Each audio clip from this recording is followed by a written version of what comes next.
Hello friends, आइए आज हम लोग डिस्कशन करेंगे सिकल सेल टेस्ट के बारे में।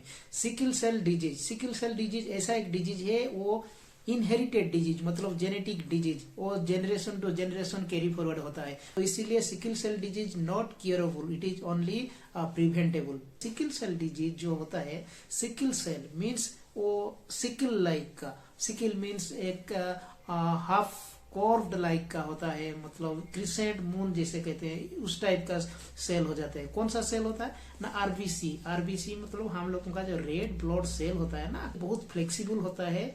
जैसे कि वो सेल आराम से हम लोगों का जब ब्लड फ्लो होता है ना, ब्लड का वेसल जो होता है उसमें आराम से वो जाना आना कर सकता है, आराम से मूवमेंट कर सकता है। लेकिन जब वो सिकल सेल हो जाता है, मतलब कभी कभी क्या होता है ना, वो सेल का जेनेटिकली चेंजेस हो जाता है। जेनेटिकली चेंजेस होके वो शेप, जो आरबीसी का जो शेप होता है ना, वो शेप टेढ़ा मेढ़ा हो जाता है, सिकल लाइक का हो जाता है, क्रिसेंट टाइप का हो जाता है, हाफ सर्कुलर इस टाइप का हो जाता है। तो वो सेल आराम से ब्लड वेसल के तरफ से वो नहीं जा सकता है, मूवमेंट नहीं कर सकता है। आपको पता है वो जो आरबीसी होता है वो क्या काम करता है ना? आरबीसी हम लोगों का ऑक्सीजन सप्लाई करता है, हर पार्ट को, ईच एंड एवरी पार्ट को ऑक्सीजन लेके पहुंचाने का काम करता है आरबीसी। लेकिन जब सिकल टाइप का आरबीसी हो जाता है, आरबीसी का स्ट्रक्चर जब चेंज हो जाता है ना, वो आरबीसी और जगह नहीं पहुंच सकता है, इसीलिए ऑक्सीजन भी नहीं पहुंच सकता है। तो ऑक्सीजन नहीं पहुंचने से हम लोगों का डिफरेंट टाइप का प्रॉब्लम हो सकता है। वो सिकल सेल डिजीज किसी को क्या होता है ना, बहुत सीवियर टाइप का सिकल सेल होता है किसी का, और किसी को क्या होता है ना, थोड़ा माइनर से मॉडरेट टाइप का होता है, और किसी को क्या होता है ना, ट्रेट, जैसे कि थोड़ा सा मतलब माइनर चेंजेस ऑफ जीन का थोड़ा सा चेंज होता है, वो इतना सीवियर नहीं होता, उस टाइप का डिफरेंट टाइप का होता है। जब एक sickle cell disease mummy papa दोनों को हुआ है, मतलब उनका बच्चों को होने का 100% चांस है, 100% उनको बच्चों का होगा ही होगा। और सेकंड कंडीशन क्या है ना, दोनों में से एक को सिकल सेल डिजीज है, मतलब फादर को पकड़ लीजिए सिकल सेल डिजीज है, मदर नॉर्मल है, तो उसमें क्या होगा ना, 100% ट्रेट होने का चांसेस है। सिकल सेल डिजीज होने का चांसेस कम है, ट्रेट होने का चांसेस ज्यादा है। ट्रेट हो जाएगा मतलब उसका सिवियरिटी थोड़ा सा कम हो जाएगा। दोनों जो फादर और मदर ट्रेट होंगे तो क्या होगा ना, 50% आपका ट्रेट होने का चांसेस है, 25% आपका सीवियर होने का चांसेस है, और 25% आपका नॉर्मल होने का चांसेस है। लेकिन जब एक ट्रेट और एक जो नॉर्मल होगा, मतलब पकड़ लीजिए फादर ट्रेट है, मदर नॉर्मल है, तो उसमें क्या होता है ना, उसका जो बच्चा पैदा होते हैं तो उनका क्या होता है ना, ट्रेट 50% होता है, ओनली 50% ट्रेट होता है, और 50% नॉर्मल होने का चांसेस है।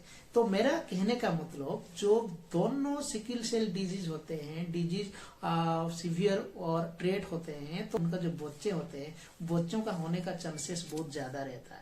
लेकिन जब एक मदर नॉर्मल होता है, एक फादर जब सिकल सेल होता है, तो उनको जो बच्चे होते हैं वो बच्चे का चांसेस थोड़ा कम जाता है, कभी 50%, कभी 25% उसका उस टाइप का कम हो जाता है। तो हम लोगों को क्या करना है, हम लोगों को पहले देखना है, जो बिफोर मैरिज से पहले हम लोगों को ये चीज देखना है, दोनों को सिकल सेल डिजीज नहीं रहना चाहिए, एक को होने से चलेगा। तो आप लोगों को जो पता चल जाएगा कि आप में से किसी को सिकल सेल डिजीज है, तो आप जब मैरिज करेंगे, किसी के साथ आपका जो मैरिज होगा, तो उससे पहले आपको ये ध्यान देना है, जो जिसका साथ मैरिज होगा उसका सिकल सेल नहीं होना चाहिए। एक सिकल सेल अफेक्टेड पर्सन होगा और एक sickle cell non affected person होगा, तो उसका जो बच्चे होंगे वो नॉर्मल हो सकते हैं, हम लोग वो चेन को ब्रेक कर सकते हैं। इसीलिए आप लोगों को वो टेस्ट करना बहुत जरूरी है। मैं आज आप लोगों को समझाऊंगा कि वो टेस्ट कैसे किया जाता है। जनरली आप लोगों को पता है, हम लोग जो टेस्ट करते हैं, स्लाइड टेस्ट जो होता है, वो मिनिमम 1 दिन लग जाता है। टेस्ट करने के लिए मिनिमम 1 दिन लग जाता है।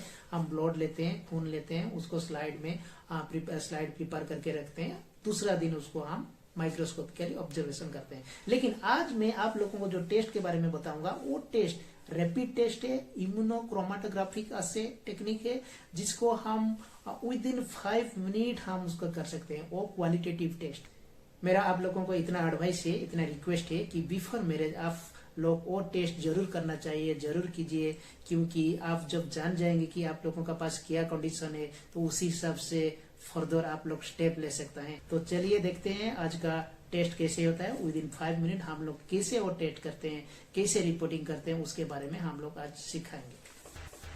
तो ये सिकल सेल टेस्ट किट है। तो उसको अंदर क्या क्या रहता है, देखिए 25 टेस्ट किट का साथ ये बफर सोल्यूशन आपको मिलेगा 25 बोतल, लामसेट मिलेगा 25, ये स्वाब अल्कोहल स्वाब मिलेगा 25, और ये कार्ड मिलेगा 25 टेस्टिंग कार्ड, और ये आपका जो रिपोर्ट कार्ड मिलेगा आपको 25।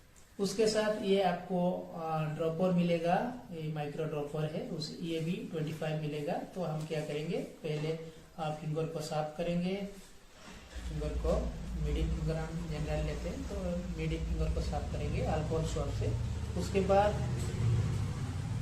उसके बाद ये जो लांसेट है उसको लेफ्ट तरफ घुमाने से 2-3 बार घुमाने से लांसेट खुल जाएगा। लांसेट खुलने के बाद आराम से ये उसको ऊपर रखना है, उसके ऊपर रख के थोड़ा सा दबा देना है। इसे दबाने से यहाँ पे फ्री हो जाएगा। तो यहाँ पे जो लिटरेचर में लिखा है, हम लोगों को जनरल प्रैक्टिस क्या होता है ना, पहला वाला ब्लड हम स्वाब कर देते, पोंछ देते, लेकिन यहाँ पे वो लिखा है कि पहला वाला ब्लड नहीं साफ करने से भी चलेगा। यहाँ पे एक मार्क दिया गया है, देखिए ये 10 माइक्रोलीटर का मार्क है। ये 10 माइक्रोलीटर तक हम ले लेंगे। ये कैपिलरी ट्यूब है, तो उसको हम ऐसे प्रेस नहीं करने से भी आराम से आ जाएगा।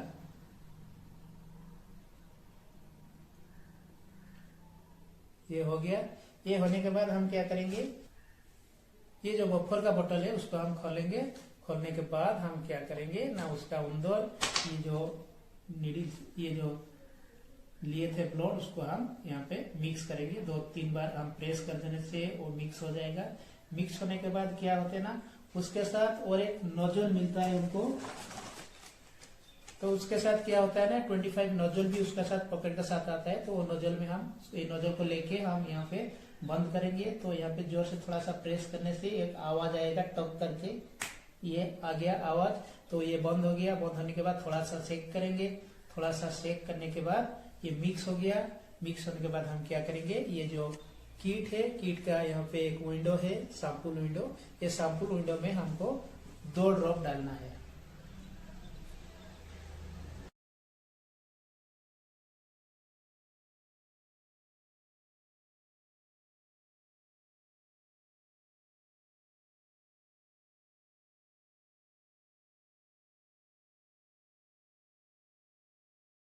उसको ऐसे ही रख देंगे।